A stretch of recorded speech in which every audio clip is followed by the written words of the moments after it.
یا کسی بھی جگہ پر کام کرنے والے لوگ ہیں، جب وہاں پر لوگ کام کرتے ہیں تو محنت کے بدلے میں انہیں اجرتیں یعنی کہ سیلریز دی جاتی ہیں۔ اس کے بعد تیسری چیز ہے سرمایہ۔ لفظ سرمایہ سے مراد یہ ہے کہ جب لفظ سرمایہ کا بیسیکلی مطلب یہ ہے کہ ہر وہ چیز جو آپ کی مزید آمدنی پیدا کرنے کے لیے استعمال ہو اسے آپ سرمایہ کہتے ہیں۔ جیسا کہ آپ کے پاس ایک گاڑی ہے، اگر آپ اسے اپنے استعمال میں رکھتے ہیں تو وہ نجی استعمال ہے، اگر آپ اسی گاڑی کو بطور ٹیکسی استعمال کرتے ہیں تو وہ آپ کے لیے سرمایہ ہے، کیونکہ اس نے آپ کو مزید آمدنی پیدا کر کے دی ہے، اسی وجہ سے آپ اسے سرمایہ کہیں گے۔ تو سرمایہ کے بدلے میں جاتا ہے سود۔ اور چوتھی چیز ہے تنظیم۔ زمین، محنت، سرمایہ کے جب اخراجات پورے ہو جاتے ہیں تو اس کے بعد آ جاتی ہے تنظیم۔ تنظیم کو ملتا ہے منافع، کیونکہ اس نے سارے اخراجات کر لیے ہوتے ہیں اور اس کے بعد اسے مل جاتا ہے منافع۔ تو ان چاروں عاملین کا معاوضہ لگان، اجرت، سود اور منافع کی شکل میں ادا کیا جاتا ہے۔ اگر ان چاروں عاملین کے معاوضوں کو جمع کر لیا جائے، یعنی کہ زمین کو جتنا لگان گیا اسے جمع کر لیا جائے، محنت کو جتنی سیلریز دی ہیں اسے جمع کر لیا جائے، سرمایہ کو جتنا سود گیا اسے جمع کر لیا جائے، اور تنظیم نے جتنا ایک سال میں پروفٹ کمایا اس سب کو جمع کر لیا جائے تو بھی قومی آمدنی معلوم ہو جاتی ہے۔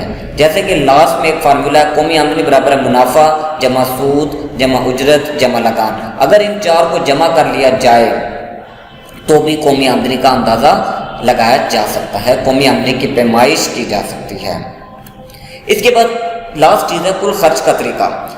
کل خرچ کا طریقہ، اس طریقے کے تحت ایک سال کے عرصہ میں پیدا ہونے والے اشیاء خدمات کی خریداری پر ہونے والے کل اخراجات کو جمع کر دیا جاتا ہے۔ جیسے کہ ایک سال میں بہت ساری اشیاء پیدا ہوتی ہیں، ان اشیاء کی پیدائش پر، ان اشیاء کو پیدا کرنے پر جو اخراجات آتے ہیں انہیں اگر جمع کر لیا جائے تو کل خرچ کا طریقہ معلوم ہو جاتا ہے۔ جیسے کہ ایک ملک میں بہت ساری چیزیں پیدا ہوئی، آٹا ہوا، گھی ہوئی، چینی ہوئی، ان سب کو پیدا کرنے کے اوپر جو اخراجات آتے ہیں ان اخراجات کو معلوم کر لیا جائے تو بھی ہمیں قومی آمدنی کی پیمائش کی جا سکتی ہے۔ لیکن اس کے اندر کچھ چیزیں ہیں، وہ ہے سرمایہ کی فرسودگی الاؤنس۔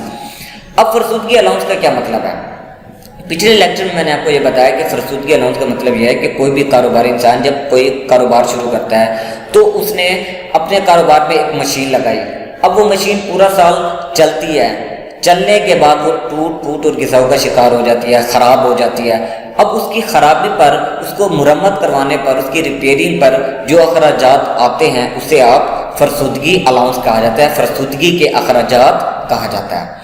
تو قومی آمدنی کی پیمائش کے تیسرے طریقے کل خرچ کے طریقے میں سے اگر فرسودگی الاؤنس اور اشیاء سرمایہ پر لگائے جانے والے ٹیکسوں کو منہا کر دیا جائے تو جو چیزیں آپ نے پیدا کی ان پر جو ٹیکس لگایا اسے نکال دیا جائے اور فرسودگی کے اخراجات کو نکال دیا جائے اور حکومت کے آنے کی صورت میں دی جانے والی مراد کو جمع کر لیں تو ہمیں خام آمدنی حاصل ہو جاتی ہے۔ یعنی کہ کل خرچ کے طریقے میں فرسودگی الاؤنس نکال دینا ہے، چیز پر جو چیز پیدا ہوئی اس پر ٹیکسوں کو نکال دینا ہے اور حکومت نے جو آنے دیے اسے جمع کر لیں تو ہمیں کل قومی آمدنی کا پتہ چل جاتا ہے۔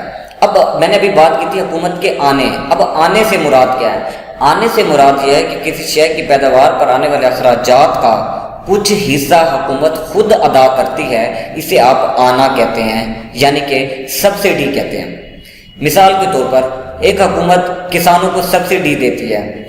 حکومت نے ایسا کیا کہ کھاد بنانے والی فیکٹری کو کہا کہ کھاد کی بوری 2500 روپے کے بجائے آپ 2000 روپے میں فروخت کریں، باقی کے جو 500 روپے ہوں گے وہ آپ کسانوں سے نہیں لیں گے بلکہ ہم آپ کو پے کریں گے، حکومت اپنی جیب سے پے کرے گی۔ وہ جو 500 روپے کی سہولت ہے جو حکومت نے دی ہے وہ کیا کہلاتی ہے؟ آنا۔ تو آنے کو اس کے اندر جمع کر لیا جائے تو ہمیں قومی آمدنی کی پیمائش کی جا سکتی ہے۔ قومی آمدنی کا فارمولہ، قومی آمدنی برابر ہے صرف جمع بچت۔ صرف جمع بچت کا مطلب یہ ہے کہ آپ کے ملک میں جتنے بھی اخراجات ہوتے ہیں ان کو اور آپ کے ملک میں جتنی بچتیں ہوئی ہیں ان کو آپس میں جمع کر لیا جائے تو قومی آمدنی کا پتہ چل جاتا ہے۔ یا اس کا ایک اور طریقہ کار ہے، قومی آمدنی برابر ہوتی ہے صرف جمع سرمایہ کاری۔ آپ کے ملک میں جتنے اخراجات ہوتے ہیں انہیں اور آپ کے ملک میں جتنی انویسٹمنٹ ہوئی ہے، جتنی سرمایہ کاری ہوئی ہے، ان دونوں کو آپس میں جمع کر لیا جائے تو بھی قومی آمدنی کا اندازہ لگایا جا سکتا ہے، قومی آمدنی کا ان کی پیمائش کی جا سکتی ہے۔ تو عزیز طلبہ، آج کے اس ٹاپک میں اگر آپ کو کسی بات کی کوئی سمجھ نہ آئی ہو تو آپ مجھ سے رابطہ کر سکتے ہیں اور مجھ سے پوچھ سکتے ہیں۔ بہت شکریہ، اللہ حافظ۔